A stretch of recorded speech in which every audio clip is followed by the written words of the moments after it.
അയ്യോൾ HSA പോലെയുള്ള എക്സാംസിന് നമുക്ക് സ്ഥിരമായിട്ട് ചോദിക്കുന്ന തരത്തിലുള്ള ഒരു ക്വസ്റ്റ്യൻ ആണ് ഇന്ന് നമ്മൾ ഡിസ്കസ് ചെയ്യാനായിട്ട് പോകുന്നത്. ചോദ്യം ഇതാണ്: CO2 തന്മാത്രയിൽ ഡാഷ് ഡിഗ്രീസ് ഓഫ് ഫ്രീഡം ഉണ്ടായിരിക്കും. ഓക്കെ, അപ്പൊ കാർബൺ ഡയോക്സൈഡിന്റെ തന്മാത്രയിൽ എത്ര ഡിഗ്രീസ് ഓഫ് ഫ്രീഡം ഉണ്ടായിരിക്കും എന്നാണ് ചോദ്യം. 6 ആണോ 7 ആണോ 8 ആണോ 9 ആണോ? അപ്പൊ നമുക്ക് എങ്ങനെ ഒരു തന്മാത്രയുടെ ഡിഗ്രീസ് ഓഫ് ഫ്രീഡം കണ്ടെത്താൻ കഴിയും? അപ്പൊ അത് കണ്ടുപിടിക്കാനായിട്ടുള്ള ഇക്വേഷൻ ആണ് ഇത് 3n. ഓക്കെ, 3n എന്ന് പറയുന്ന ഇക്വേഷൻ യൂസ് ചെയ്ത് കഴിഞ്ഞാൽ നമുക്കൊരു മോളിക്യൂളിനകത്തുള്ള ടോട്ടൽ ഡിഗ്രീസ് ഓഫ് ഫ്രീഡം കണക്കാക്കാൻ പറ്റും. ഇവിടെ n എന്താണ്?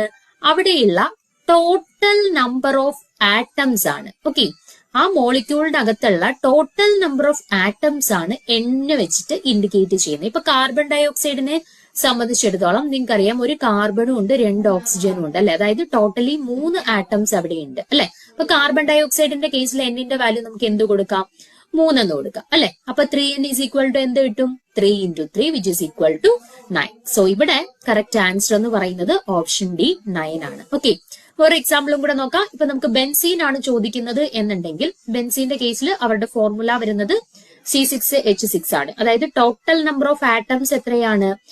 6 കാർബണും 6 ഹൈഡ്രജനും ഉണ്ട്. അതെ, 12 ആറ്റംസ് ആണ് ബെൻസീനെ സംബന്ധിച്ചിടത്തോളം അവിടെ ഉള്ളത് അല്ലെ. അപ്പൊ ബെൻസീനിന്റെ കേസിലാണ് എന്നുണ്ടെങ്കിൽ അവിടെ ടോട്ടൽ എത്ര ഡിഗ്രീസ് ഓഫ് ഫ്രീഡം ഉണ്ടെന്ന് പറയാം? 3n which is equal to 3 into 12 which is equal to 36. Okay, അപ്പൊ ഈ രീതിയിലാണ് ഓരോ മോളിക്യൂളിനെ സംബന്ധിച്ചിടത്തോളം അവരുടെ ഡിഗ്രീസ് ഓഫ് ഫ്രീഡം കണക്കാക്കുന്നത്. Okay, thank U.